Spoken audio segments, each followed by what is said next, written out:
So last night at 9:47 p.m., deputies responded to an address in West Haven on a report of several deceased individuals. Upon arrival, they found one adult female and 3 children, all under the age of 5, deceased in a vehicle.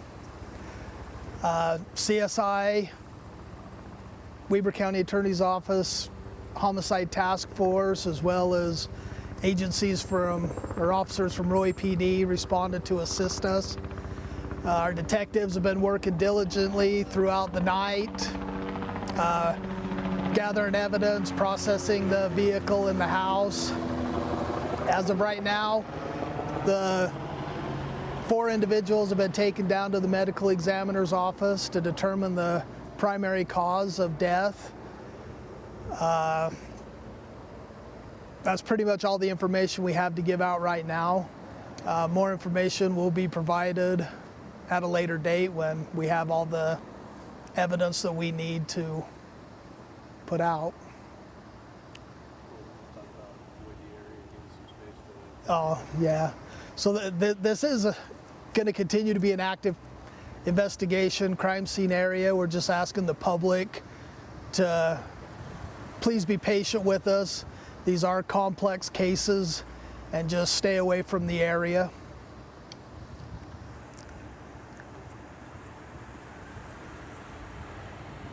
I think, yeah, that's all the information we have right now. So, are you treating this as a homicide? Until we get the determination from the medical examiner on the cause of death, we haven't made a determination yet. Suspects.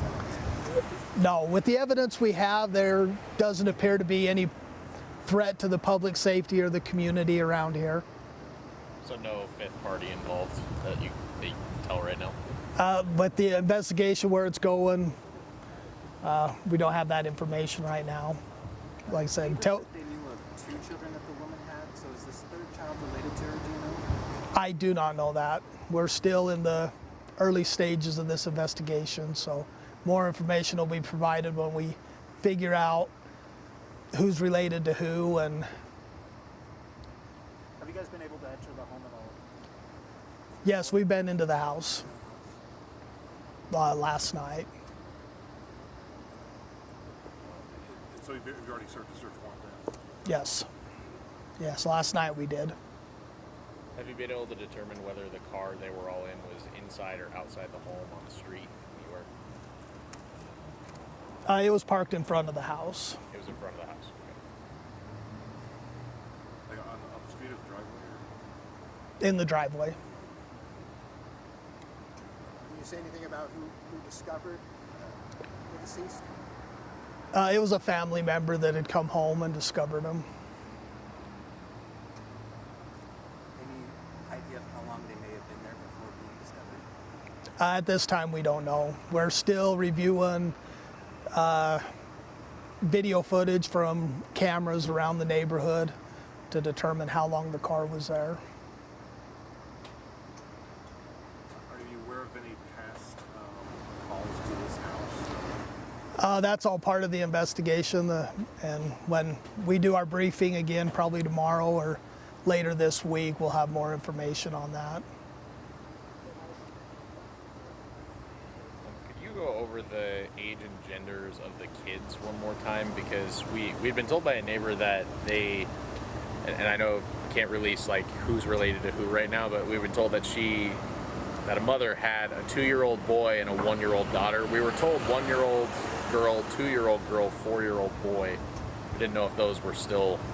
And I don't have that information right here in front of me. I don't know. Okay. Any idea when you'll have another update on this case? It'll be later this week. We'll reach out to all the media outlets and let you know.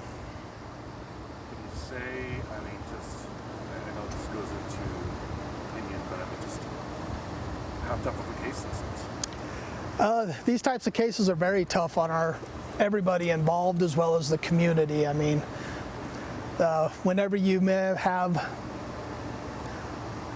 little kids die in such a way, then it's very difficult for our officers, our deputies, our CSI team, the homicide task force, and neighbors.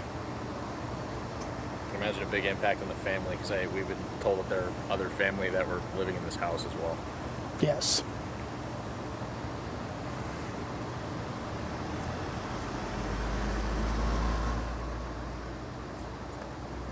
All right, thank you. Thank you.